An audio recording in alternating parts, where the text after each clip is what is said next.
함께 사도신경으로 신앙 고백드립니다. 전능하사 천지를 만드신 하나님 아버지를 내가 믿사오며 그 외아들 우리 주 예수 그리스도를 믿사오니 이는 성령으로 잉태하사 동정녀 마리아에게 나시고 본디오 빌라도에게 고난을 받으사 십자가에 못 박혀 죽으시고 장사한 지 사흘 만에 죽은 자 가운데서 다시 살아나시며 하늘에 오르사 전능하신 하나님 우편에 앉아 계시다가 저리로서 산 자와 죽은 자를 심판하러 오시리라. 성령을 믿사오며 거룩한 공예와 성도가 서로 교통하는 곳과 죄를 사하여 주시는 곳과 몸이 다시 사는 곳과 영원히 사는 것을 믿사옵나이다. 아멘. 좋으신 하나님, 오늘 새벽에도 하나님 귀한 전으로 인도해 주심을 감사합니다. 날마다 들려주시는 그 말씀 마음 가운데 새기게 하여 주시고 하나님 말씀대로 살아갈 때에 그곳에 하나님의 놀라운 능력과 그 영광을 볼 수 있는 복 있는 사람들 되게 하옵소서. 현실이 아무리 힘들고 어려울지라도 그 속에서 하나님 주시는 큰 기쁨을 찾게 하옵소서. 감사드리며 예수님의 이름으로 기도합니다. 아멘. 하나님 말씀 봅니다. 하나님 말씀 누가복음 2장 1절로 20절까지 한 절씩 교독으로 읽겠습니다. 누가복음 2장 1절에서 20절까지 한 절씩 교독으로 읽겠습니다. 그때 가이사 아구스도가 영을 내려 천하로 다 호족하라 하였으니 이 호적은 그레노가 수리아 총독이 되었을 때 처음한 것이라. 모든 사람이 호족하러 각각 고향으로 돌아가매 요셉도 다윗의 집 족속이므로 갈릴리 나사렛 동네에서 유대를 향하여 베들레헴이라 하는 다윗의 동네로 그 약혼한 마리아와 함께 호족하러 올라가니 마리아가 이미 잉태하였더라. 거기 있을 그때 해산할 날이 차서 첫 아들을 낳아 강보로 싸서 구유에 누웠으니 이는 여관에 있을 곳이 없음이로라. 그 지역의 목자들이 밤에 밖에서 자기 양떼를 지키더니 주의 사자가 곁에 서고 주의 영광이 그들을 두루 비치매 크게 무서워하는지라. 천사가 이르되 무서워하지 말라. 보라, 내가 온 백성에게 미칠 큰 기쁨의 좋은 소식을 너희에게 전하노라. 오늘 다윗의 동네 너희를 위하여 구주가 나셨으니 곧 그리스도 주시니라. 너희가 가서 강보에 쌓여 그 위에 누워 있는 아기를 보리니 이것이 너희에게 표적이기라 하더니 호련히 수많은 천군이 그 천사와 함께 하나님을 찬송하여 이르되 지극히 높은 곳에서는 하나님께 영광이요 땅에서는 하나님의 기뻐하시는 사람들 중에 평화로다 하니라. 천사들이 떠나 하늘로 올라가니 목자가 서로 말하되 이제 베들레헴으로 가서 주께서 우리에게 알리신 바 이 이루어진 일을 보자 하고 빨리 가서 마리아와 요셉과 구유에 누인 아기를 찾아서 보고 천사가 자기들에게 이 아기에 대하여 말한 것을 전하니 듣는 자가 다 목자들이 그들에게 말한 것들을 놀랍게 여기되 마리아는 이 모든 말을 마음에 새기어 생각하니라. 목자들은 자기들에게 이르던 바와 같이 듣고 본 그 모든 것으로 인하여 하나님께 영광을 돌리고 찬송하며 돌아가니라. 아멘. 오늘 이 말씀을 통해서 한번 생각해 볼 것이 있다면 하나님의 약속, 하나님의 말씀과 우리가 당하는 그런 현실은 항상 반대가 된다라고 하는 것입니다. 약속된 메시아는 그러니까 이스라엘에게 있어서 좋은 시대, 평화의 시대에 오지 않고 로마의 압제를 당하는 그런 시대에 오셨습니다. 그러니까 당시 로마는 아우구스티누스 황제가 로마의 평화를 이루었던 시대였는데 그와는 달리 그 로마의 평화가 어떻게 이루어지느냐? 이스라엘 백성들의 세금을 통해서 혈세를 통해서 그 세금을 내기 위해서 호적 신고를 하러 베들레헴에 가야 되는 그런 고달픈 현실이었습니다. 예수님이 베들레헴에서 태어나신다라고 하는 것은 약속된 말씀이었지만 마리아와 요셉의 입장에서 본다면 그 베들레헴에 아이를 낳을 수 있을 만한 여관의 방을 구하지 못해서 마구간에서 출산해야 되는 그런 상황이었습니다. 부모의 입장에서 얼마나 많은 걱정을 했을까요? 그렇죠? 현실의 상황을 놓고 본다면 천사가 소식을 들려줬고 그래서 그 몸에 정말 남자를 가까이 하지 않았는데 배가 불러오기 시작하게 되고 태동이 느껴지게 되고 그러면 움직이면 안 되는 거죠. 더욱이 출산한 날이 가까우면 가까울수록 배가 점점 더 불러오면 불러올수록 움직이면 안 되는 거예요. 근데 현실은 호적 신고하라고 로마가 명령을 내렸기 때문에 그 강압에 의해서 고향을 나사렛을 떠날 수밖에 없는 호적 신고를 하러 갈 수밖에 없는 출산할 즈음인데 그런데 그곳에 갔을 때의 그곳이 베들레헴이었고 그 베들레헴은 구주가 탄생할 동네로 성경에 이미 예언되어졌던 기록되어졌던 그 장소입니다. 그곳에 큰 기쁨에 좋은 소식이 들려지게 되는 거죠. 하나님의 약속과 우리가 가지고 있는 현실이 항상 반대가 되기 때문에 그래서 필요한 것이 믿음입니다. 주의 사자를 통해서 구주 탄생의 소식을 듣게 된 오늘 말씀 가운데도 보면 목자들이 요셉과 마리아를 찾아와서 천사들이 이 아기에게 대해 들려준 그 소식을 전해줍니다. 다윗의 동네에 너희를 위한 구주가 나셨고 강보에 쌓여 구유에 누인 아기가 그 표적이 될 거다라고 하는 것을 목자들에게 전해줬는데 그 목자들이 와서 확인해보고 천사들이 자기에게 이야기한 것을 마리아와 그 주변에 있는 사람들에게 또 똑같이 이야기하더라라고 하는 얘기예요. 그런데 이 목자들이 전해주는 소식을 그 주변의 사람들이 다 듣고 놀랍게 여긴 반면 마리아는 그 소식을 마음에 새기고 생각했다고 그랬습니다. 마음에 새겼다라고 하는 이야기는 그 말씀을 마음에 간직했다, 담아두었다라고 하는 것이고 담아둔 것으로 끝나는 것이 아니라 또 생각했대요. 그러니까 지금 대조를 이루고 있는 거죠. 앞에 사람들은 목자들이 전해준 소식 듣고 그래? 와 그랬구나 하고 놀라는 일회성으로 끝나요. 단회성으로 끝나요. 근데 마리아는 마음에 간직했을 뿐만 아니라 생각했다라고 했을 때 이 생각하다라고 하는 단어를 현재 분사로 사용하고 있어요. 그 이야기는 뭐냐면 생각하고 또 생각하고 또 생각한다는 얘기예요. 잊어버리지 않고 그 의미가 뭘까 계속해서 되새기는 거죠. 어떤 의미일까? 그럼 내가 이 속에서 해야 될 일들이 무엇일까?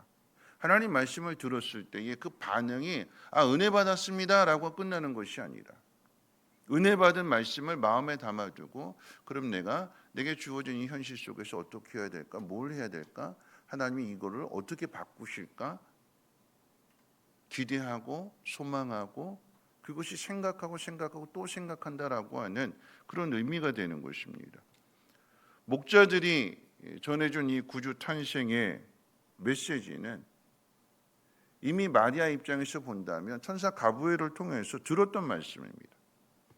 들었던 그 말씀이 그대로 이루어졌고 또 목자들을 통해서 다른 사람들을 통해서 또다시 한번 확인이 되었습니다. 확인된 그 말씀을 마음에 간직하고 생각하고 또 생각한다라고 하는 것은 하나님 말씀을 듣는 우리의 태도가 어떠해야 된다라고 하는 신앙의 자세가 어떠해야 된다라고 하는 것을 우리에게 가르쳐 주는 것입니다. 마리아가 말씀을 마음에 간직하고 생각하고 또 생각하는 이런 모습은 뒤에 가서 예수님이 12살 때에 그 성전에서 잃어버린 그 사건을 통해서 다시 한번 똑같이 나타나요. 예수님이 뭐라고 말씀하시냐면 내가 아버지 집에 있어야 될 것을 알지 못하셨나이까. 아버지의 집에 있어야 될 것을. 그러니까 하나님을 아버지로 이렇게 표현하는 거죠. 마리아는 그 말씀을 마음에 두었다고 그랬어요. 마음에 간직하고 생각하고 또 생각하게 되는 거죠. 마리아가 예수님의 이 말씀을, 아들의 이야기지만, 어린 예수님의 이야기지만 그 하신 그 말씀을 아들의 말로 받지 않고 그 말씀을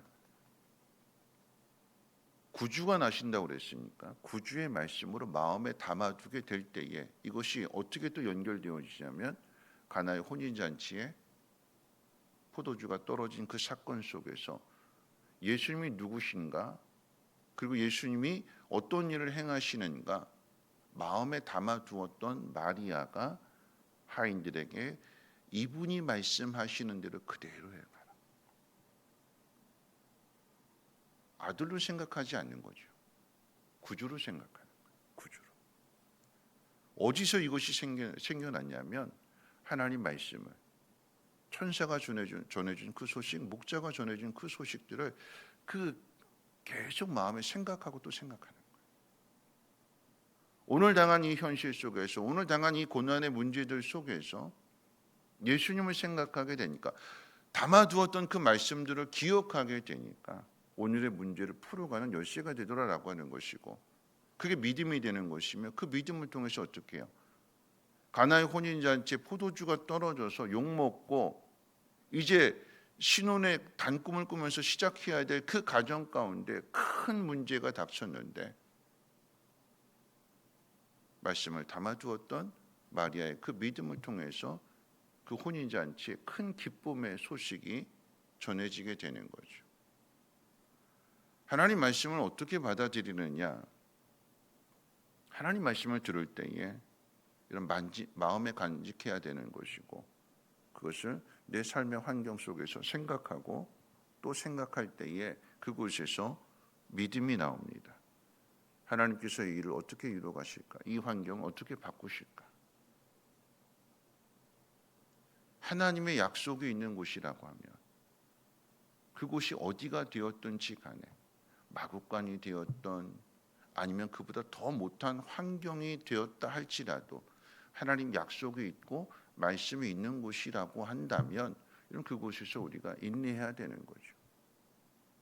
내 몸이 지금 출산할 날이 오늘 내일 하는 상황 속에서 내 의지가 아니라 강압에 의해서 가야 된다라고 하면, 여러분 그곳에 강압에 의해서 어쩔 힘이 없어서 갈 수밖에 없는 그곳인데, 근데 그곳에 하나님 말씀이 있다면 거기에 큰 기쁨의 좋은 소식이 들려지는 거예요. 근데 여기 시험도 있어요. 시험거리도. 무슨 시험거리냐면, 이 소식을 누가 전해주냐면 오늘 말씀 가운데 목자가 전해줬다고. 목자라고 하는 그 신분은 그 당시에 가장 믿을 수 없는 사람이라고 그랬잖아요. 신뢰할 수 없는 거짓말쟁이, 사기꾼. 그 목자가 전해주는 소식 가운데 여러분, 마리아가 마음에 새긴 것은 그 목자가 가지고 있는 신분이 아니었어요. 목자를 보면 믿을 수 없는 사람인데, 목자를 보면 사기꾼인데, 거짓말쟁인데, 근데 목자가 전해준 그 메시지는 천사가 전해준 메시지였고, 뭘 듣느냐면 그 메시지를 듣는 거죠. 메시지를. 우리가 마음에 말씀을 간직하려고 한다면 사람을 보는 것이 아니라 말씀을 들어야 돼요. 말씀. 하나님 주시는 말씀, 오늘 나에게 주시는 말씀. 그 말씀을 내가 듣고 내가 깨닫고 생각하고 또 생각하게 될 때에 믿음이 싹이 트게 되는 것이고, 믿음의 열매가 맺혀지게 되는 것입니다. 말씀 마칠 텐데요. 베들레헴이라고 하는 그 장소, 하나님이 구약의 선지자를 통해서 메시아가 베들레헴에 태어날 거다. 그 베들레헴이라고 하는 장소는 다윗이 그 옛날 살았던 그곳, 약속이 있는 곳, 신앙의 흔적이 남겨진 그곳. 왜 거기까지 가야 되는지, 현실은 고달팠고 강압에 의했고, 근데 알고 가봤더니 그곳이 하나님의 약속이 있는 곳이었더라. 그곳에서 출산하게 되는 것이고, 출산하는 환경이 그 어떤 환경일지라도 거기에 큰 기쁨의 소식이 들려지게 되는 것이며, 그곳에 태어난 그 아기 예수가 세상을 구원하는 하나님의 아들이고 우리의 구주가 되신다라고 하는 것입니다. 하나님 말씀과 현실은 항상 반대로 갈 때에 그래서 필요한 것이 믿음이라고 한다면, 여러분 그 믿음은 하나님 말씀을 자꾸 마음에 간직하고 또 생각하고 또 생각하는 데서 만들어진다라고 하는 것, 그곳에 큰 기쁨의 소식이 들려진다는 것을 꼭 기억하시고 말씀을 또 새기고 또 새길 수 있는 그런 저와 여러분들 되시기를 주님의 이름으로 부탁을 드립니다. 찬송가 552장 함께 찬송할까요?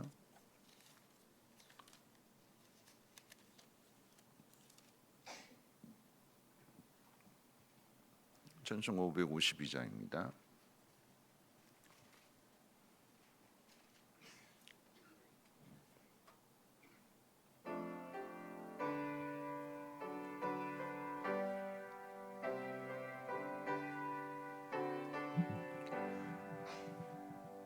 아침 해가 돋을 때 만물 씻어나여라. 나도 세상 지낼 때에 햇빛 되게 하소서.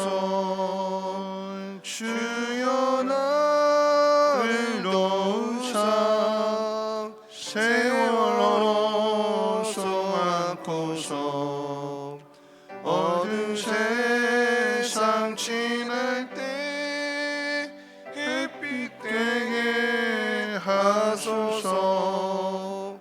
새로운 영광음은 보람 있게 보내고 주의 일을 행할 때에 햇빛 되게 하소서. 주여 나를 도우사 세월호 소망고서 어두운 세상 지날 때 햇빛 되게 하소서.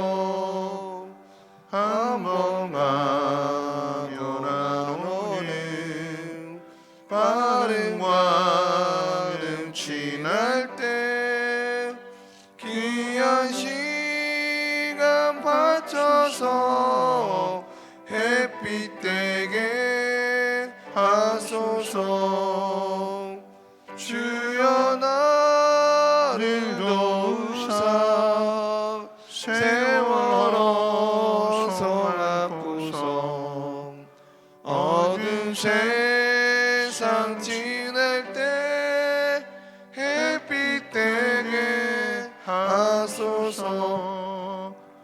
한낱 주를 위하여 몸과 마음을 드리고 주의 사랑 나타내 햇빛 되게 하소서.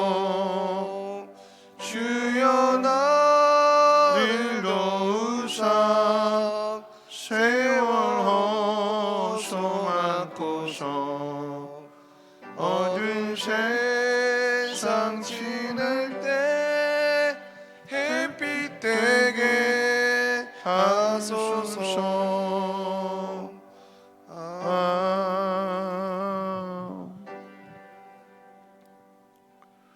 오늘 말씀 생각하면서 함께 기도하실 텐데요. 믿음은 우리에게 주어진 현실 속 환경 속에서 하나님 말씀을 생각하고 또 생각하는 것입니다. 하나님 이 상황을 어떻게 바꾸어 가실까?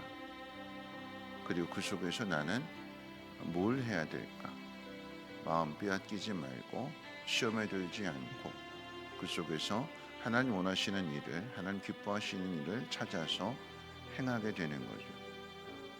현실은 몸을 풀 수 있는 좋은 자리를 찾아야 되는데 이제 그와 같지 않고 더 힘들고 더 어려운 곳이라 할지라도 그곳에 하나님의 말씀이 있다면, 약속이 있다면 그곳에 큰 기쁨의 좋은 소식이 들려지게 될 것입니다.